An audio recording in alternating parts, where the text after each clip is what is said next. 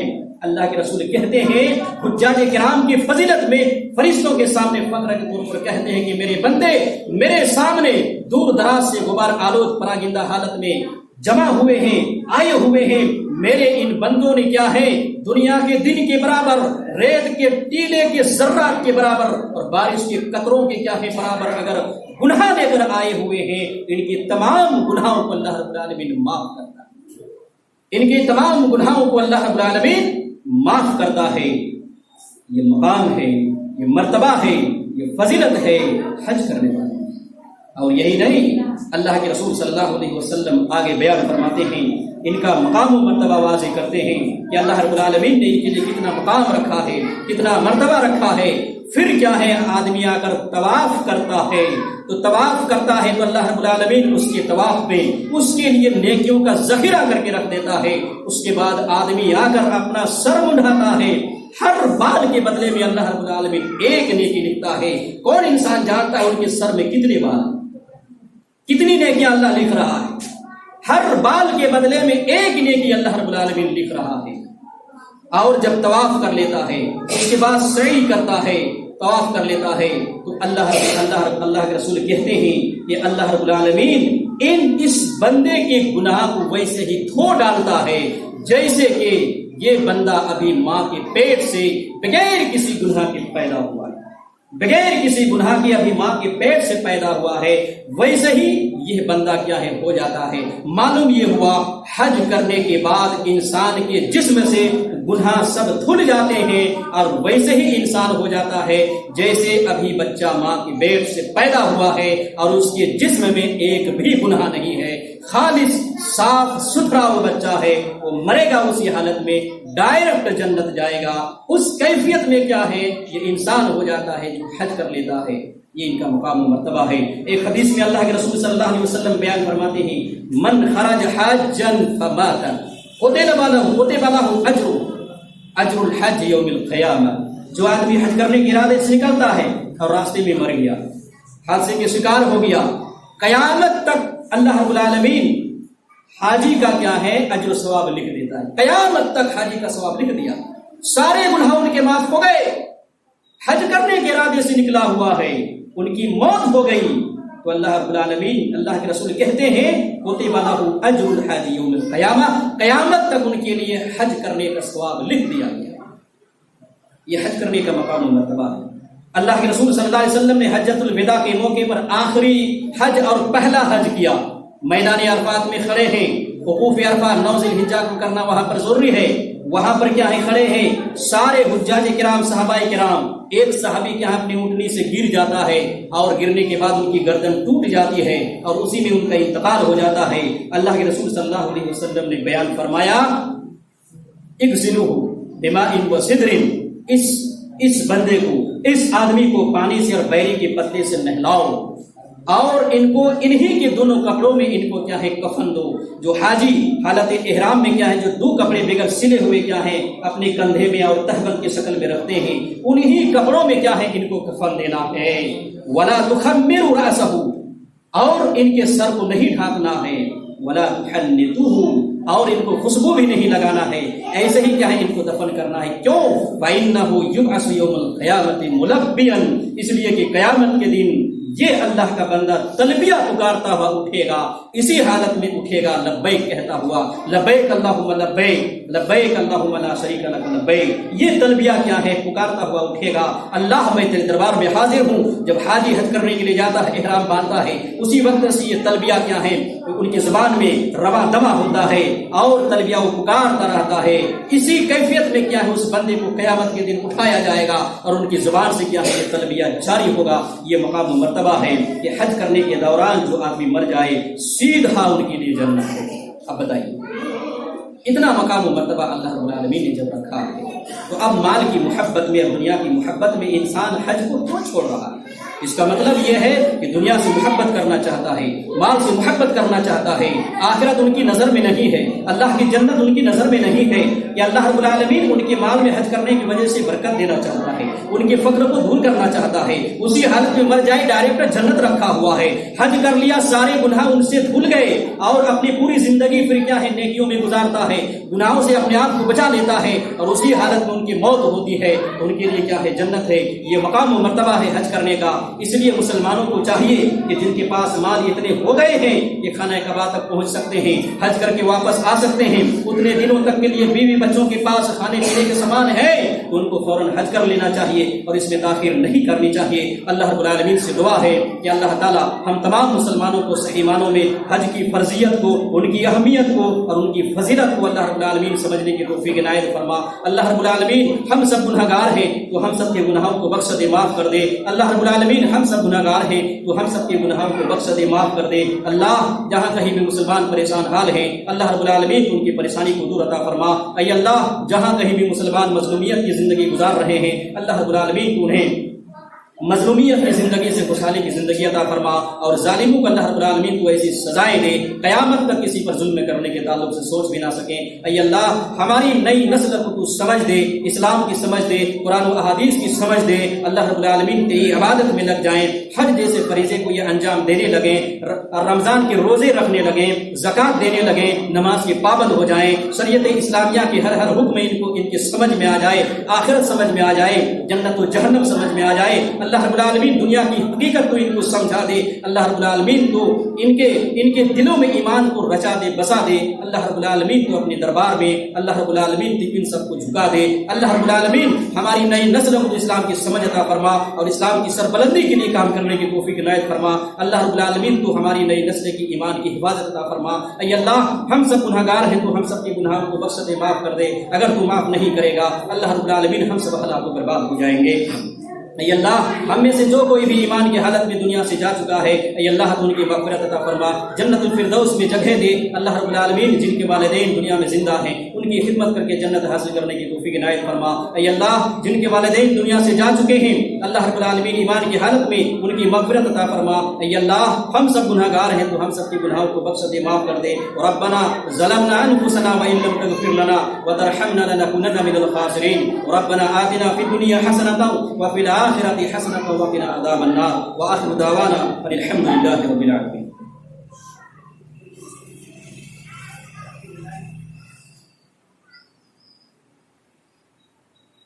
إن الحمد لله نحمده ونستعينه ونستغفره ونعوذ بالله من شرور أنفسنا ومن سيئات أعمالنا من يهده الله فلا مضل له ومن يضلل فلا هادي له وأشهد أن لا إله إلا الله وحده لا شريك له وأشهد أن محمدا عبده ورسوله أما بعد أعوذ بالله من الشيطان الرجيم بسم الله الرحمن الرحيم يا أيها الذين آمنوا صلوا عليه وسلموا تسليما اللهم صل على محمد وعلى آل محمد كما صليت على إبراهيم وعلى آل إبراهيم إنك حميد مجيد اللهم بارك على محمد وعلى آل محمد كما باركت على إبراهيم وعلى آل إبراهيم إنك حميد مجيد۔ پچھلے خطبے میں جو بھی بیان کیا گیا ہے